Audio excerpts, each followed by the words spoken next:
bonne année. En 2020, il s'est passé quelques petites affaires.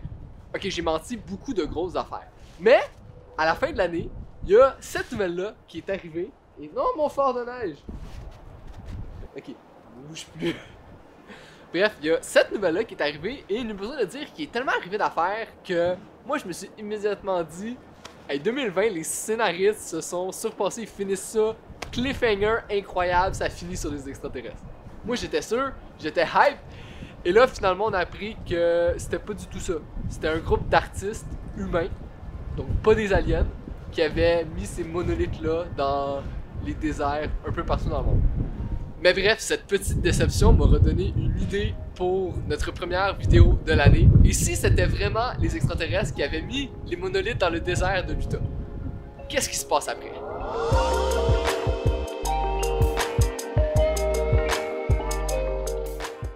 Donc pour ce projet-là, il y a deux thèmes que je sais d'office que je veux explorer. Un, on l'a dit, les extraterrestres. Mais je veux pas qu'on voit nécessairement tout le processus. Je veux que ça soit, on suggère qu'il y a des extraterrestres. C'est un défi. Donc ça veut dire qu'on va pas juste mettre un masque à quelqu'un puis on va acheter un vaisseau spatial. Ce serait trop facile. Et deuxième chose, je veux que cette œuvre-là exprime mon rapport à l'année 2020. Donc comment est-ce que j'ai vécu ça au niveau macro et micro. Qu'est-ce que j'envisage pour la suite de notre société et éventuellement qu'est-ce que j'en ai retenu. Donc le but c'est pas de faire juste une œuvre stylée, mais de faire une œuvre avec un commentaire social derrière. Et ça c'est quelque chose que je vais garder en tête tout au long du processus créatif. Instinctivement, je me suis dit, hey, on va faire un triptyque, ça va être écœurant. Donc l'idée que j'ai eue pour notre projet, c'est de faire un triptyque photographique. Donc 3 images qui, mises ensemble, vont faire un message et raconter une histoire. Pour ce bout-là, je pense qu'on est mieux de rentrer en dedans. Ah! Oh non, mon phare!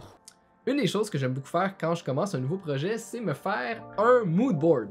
Donc, je suis allé sur Shotdeck. Shotdeck qui est comme une espèce de banque d'images gigantesque de films. Parce que je veux que ça ait un look très cinématographique. Donc, c'est pour ça que je suis allé piger là-dedans.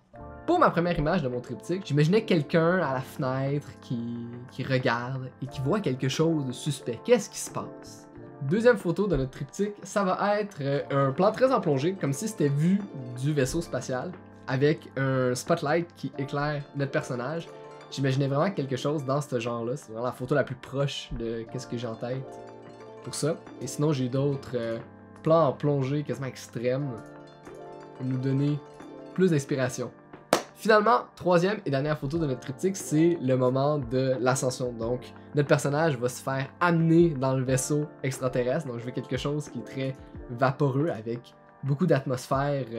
Et pour les émotions, je suis allé vraiment piger dans la sérénité. Donc, des personnages qui ont l'air en paix avec eux-mêmes. Mais j'en ai quelques-uns aussi qui véhiculent la peur et l'euphorie. Donc, on a ce spectre d'émotions. Et avec notre modèle, on va jouer là-dessus, voir qu'est-ce qui est le plus intéressant. Parlant de modèle, j'ai quelques téléphones à faire et on se rejoint au shooting.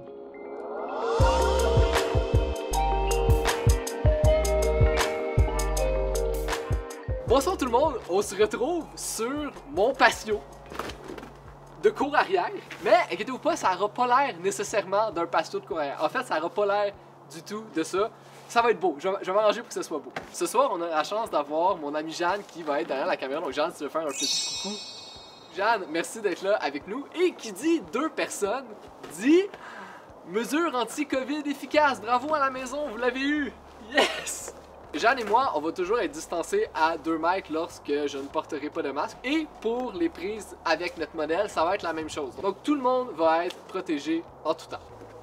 Donc maintenant que ça c'est réglé et que je suis allé me chercher des mitaines parce qu'il fait frette, eh bien on peut passer au vif du sujet. Donc pour notre triptyque, comme j'ai dit, je voulais quelque chose qui fait très cinématographique. Outre la composition, outre les éclairages, un des éléments clés pour avoir notre look cinéma, ça va être cette lentille. Donc elle a un look qui est très vaporeux, très dreamy, un petit peu rêveur. Donc ça va nous aider à avoir notre look cinématographique dans nos photos. Faites-moi confiance. Véro! Veuillez accueillir ma modèle, Véro! Allô! Pour notre première photo, notre premier panneau, on a décidé de garder ça simple. Chad du futur, ici, en train de faire le montage. Ce n'était pas du tout le setup le plus simple, ça s'est avéré être le plus compliqué. Et de deux, juste vous dire que toutes les photos sélectionnées, je vais vous les présenter juste à la fin pour ne pas vendre le punch et qu'on ait une meilleure idée du produit fini. Voilà, on retourne au shooting. Donc, on a notre éclairage en hauteur ici, qui va venir frapper la fenêtre. Autre chose qu'on va faire, c'est donner de la profondeur à notre image. Donc, on a un arrière-plan qui est très sombre. Et qu'est-ce qu'on va aller faire, c'est rajouter un backlight pour donner une impression que c'est pas juste sombre, mais qu'il y a une lumière qui jaillit. Ça va faire comme...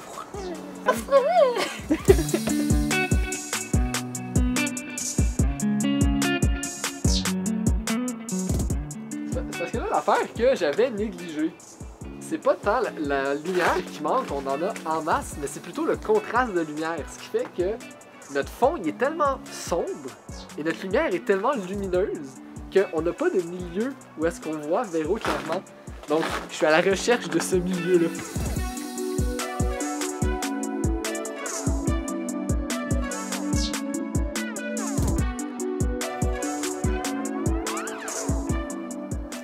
Ah, nice! Là, on a quelque chose, la gang. Là, le contraste est comme on veut.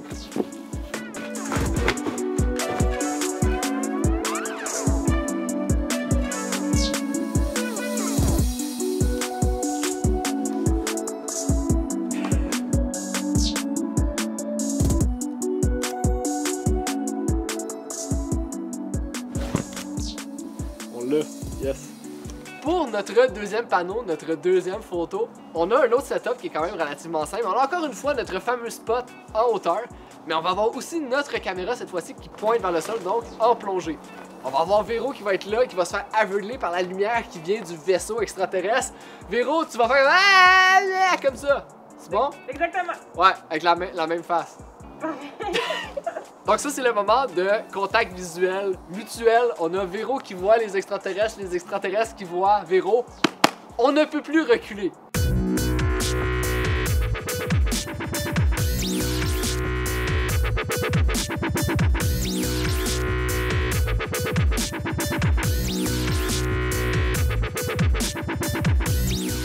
T'as l'air bien appelé, Véro. Hein? T'as l'air bien appelé. Rendu à la sélection, je vais voir qu'est-ce qui fit le mieux dans l'ensemble du triptyque parce que ultimement, il faut se rappeler que c'est des photos qui sont faites pour aller avec les autres. Fait qu'elles peuvent être bien belles toutes seules, mais s'il n'y a pas de message cohérent avec les autres, ça marche pas. Voilà, c'était mon point, mon point de triptyque. 3, 2, 1, vas-y!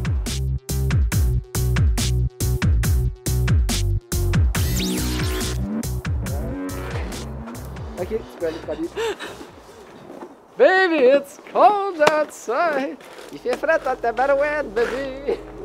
Pour notre troisième photo, notre troisième et ultime panneau de notre triptyque, c'est le moment où est-ce que Véro véritablement se fait enlever par le vaisseau spatial. Ceux qui ont apprécié mon allitération en V, j'espère que vous êtes là et que vous allez me le marquer dans les commentaires. Celle-là est un petit peu plus freestyle. Tout ce que je sais, c'est que je veux avoir vraiment un bon backlight appuyé, peut-être même une silhouette. Je veux quelque chose qui va mettre en valeur cette lancée-là. Cette lancée-là flare beaucoup. Ça veut dire que dès qu'il y a la lumière qui rentre pas exactement au bon angle, elle bave et ça fait des choses magnifiques. Bref, on s'en va expérimenter avec ça. Un gros backlight et de l'émotion. Ça va donner la recette parfaite pour le troisième panneau de notre triptyque. La dernière photo. C'est la photo où est-ce que tu as l'air de monter dans les airs. Tu sais, dans The Matrix, quand il fait ça de même, là. Je l'essayerais, mais avec le spot descendu en bas parce que le fond, il est méchant.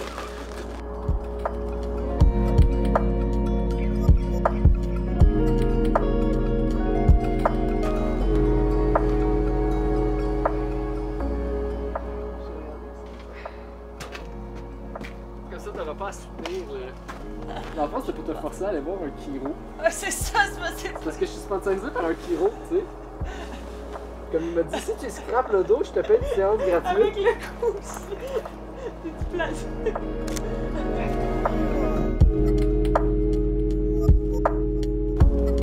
Tourne là vers moi. Mais je suis vers toi, Jack. Tu peux pas donner plus que ça. Ah, excusez-moi, c'est bon, vous le voyez pas là.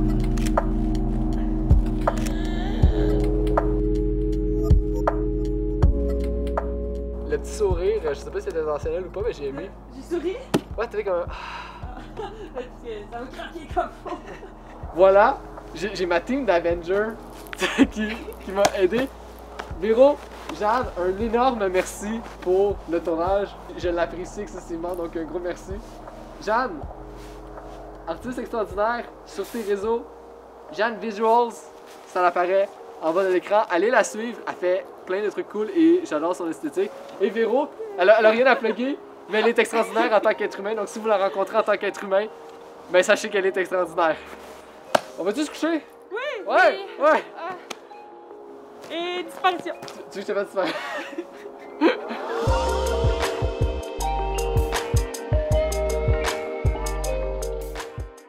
Ok. Sans plus tarder, voici donc le résultat de notre triptyque photographique intitulé « Cette année aurait dû se finir avec des extraterrestres ».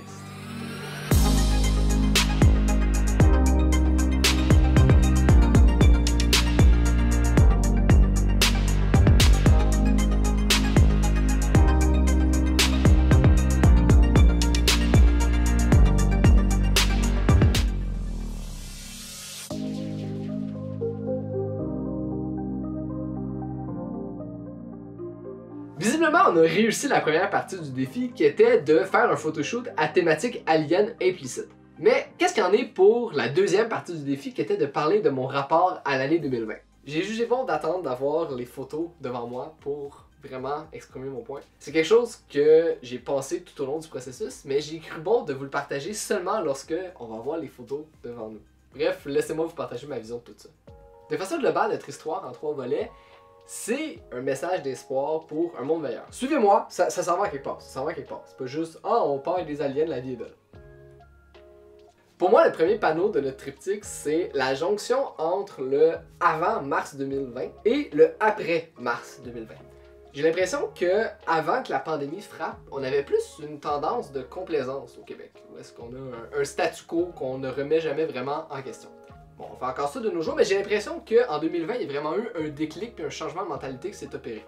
J'y arrive plus tard. Si on revient à ma première image, on remarque que j'ai utilisé une composition qui est vraiment très verticale. Et pour moi, c'était pour donner un sens de stabilité, de fixité, donner l'impression que tout va bien. Une autre technique qui avait la même visée, c'était d'utiliser un cadre dans le cadre. Donc notre personnage, encadré par sa fenêtre, a l'air d'être dans son petit confort douillet, il est protégé du monde extérieur. Sauf que fait notre personnage? Il regarde hors cadre, en dehors de sa petite bulle confortable. Ce que ça symbolise pour moi, ce regard-là, c'est une remise en question de sa stabilité, de la protection que la société lui offre. Avec le recul, j'ai l'impression que c'est plutôt une fausse impression de stabilité et de protection par notre société qu'on avait. Et que finalement, notre normalité était pas si normale que ça. D'où le besoin d'un déclic, d'une remise en question. Le deuxième panneau de notre triptyque, ça représente 2020 de long en large. Donc, notre faux sentiment de stabilité est maintenant ébranlé et sur un moyen temps, d'où pourquoi les lignes verticales sont devenues obliques. D'où un sentiment de déséquilibre. Il y a une autre chose importante dans ce panneau-là et c'est l'aspect de confrontation, de clash. Hein, j'y suis pas allé avec une petite lumière douce tamisée flatteur pour le visage. Non, non, j'ai pris mon spot, je l'ai craqué à 11 et c'est la lumière qu'on a utilisée. Parce qu'en 2020, on a été confronté à plein de choses, autant d'un niveau personnel que d'un niveau social et sociétal. 2020, ça a été le moment où est-ce qu'en tant que société, on a été forcé de se regarder en face et qu'on a été contraint de se demander « Ok, cette société qui se dit juste et équitable pour tout le monde, peu importe son origine ethnique, son sexe, son orientation sexuelle, est-ce qu'elle l'est vraiment? » Et j'ai réalisé que 2020, c'est vraiment l'année où est-ce qu'on a commencé à arrêter de se faire des accroires et où est-ce qu'on a réalisé que notre petite société nord-américaine, occidentale, québécoise, finalement, n'est pas aussi juste et équitable que ça, au final. Et je dis bien qu'on commence seulement à le réaliser. Ça l'a pas fait 2021, 1er janvier, pouf, tous les problèmes sociaux sont réglés. Non, c'est juste le début. De façon plus directe, 2020, ça a été l'année où est-ce que le côté perfide de la société a été révélé au grand jour. C'est-à-dire le fait que si tu es un homme, blanc, bien nanti financièrement, hétérosexuel et cisgenre, tu pars avec une avance de feu dans la société. Et à l'inverse, si tu ne réponds pas à un ou plusieurs de ces critères-là, eh bien c'est plus difficile pour toi et la société est faite pour te peinturer dans un coin et te stigmatiser.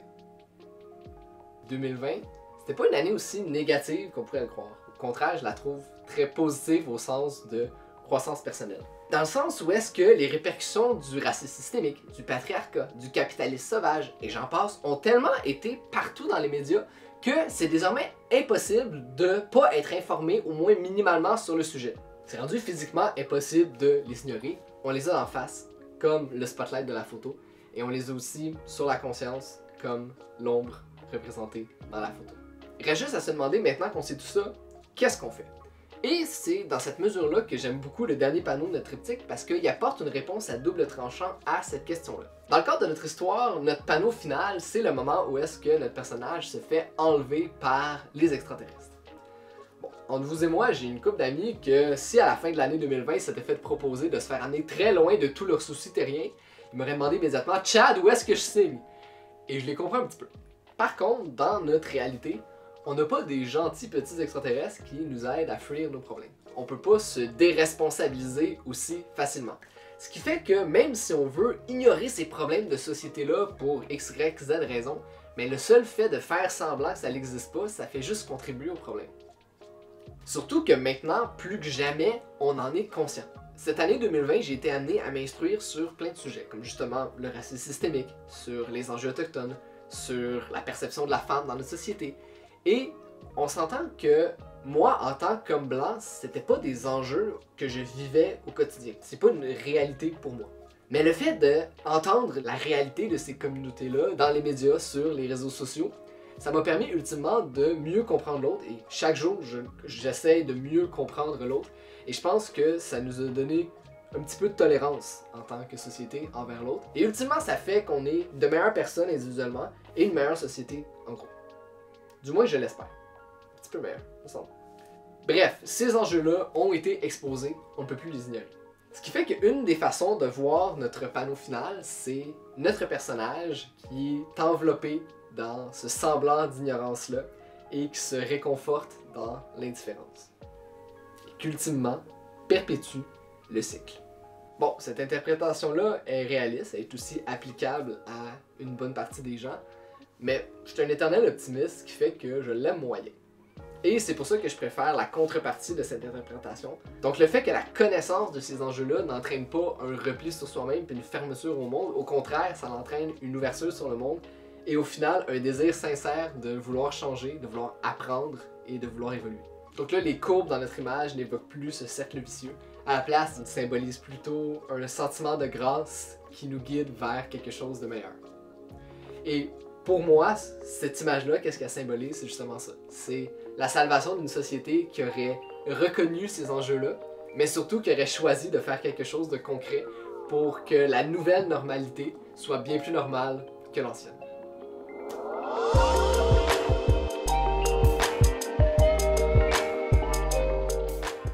Donc voilà ce qui conclut notre premier projet de l'année. J'espère que vous avez apprécié. Je vous invite à me laisser un petit commentaire en bas si vous avez des questions, que ce soit sur la réflexion derrière les images, que sur le côté technique de la production. D'ailleurs, parlant de commentaires, vos commentaires sur la vidéo m'ont fait beaucoup chaud au cœur, donc je voulais vous remercier pour ça et que c'est ça qui me pousse à continuer à faire ça. Merci. D'ailleurs, parlant de merci, mes enchaînements sont... Mouah! Encore une fois, un énorme merci à Véro, une modèle et amie incroyable, ainsi qu'à Jeanne pour tout le tournage en extérieur. Artiste et amie incroyable, allez voir sur Instagram, je vous le remets ici, ou là, ou même peut-être dans ma face. Parlant d'Instagram, je vous invite à aller me rejoindre sur le mien, à commercial Chad Verelli. J'ai pris une pause pendant le temps des fêtes, mais là, je reviens en force et je vais poster plus de photos, plus de coulisses de tournage et aussi les primeurs pour les prochaines vidéos, donc c'est à pas rater. En terminant, je nous souhaite une excellente année 2021. Je nous souhaite de la santé, de la compassion, de l'éveil, du bonheur et un petit peu de création. Prenez soin de vous.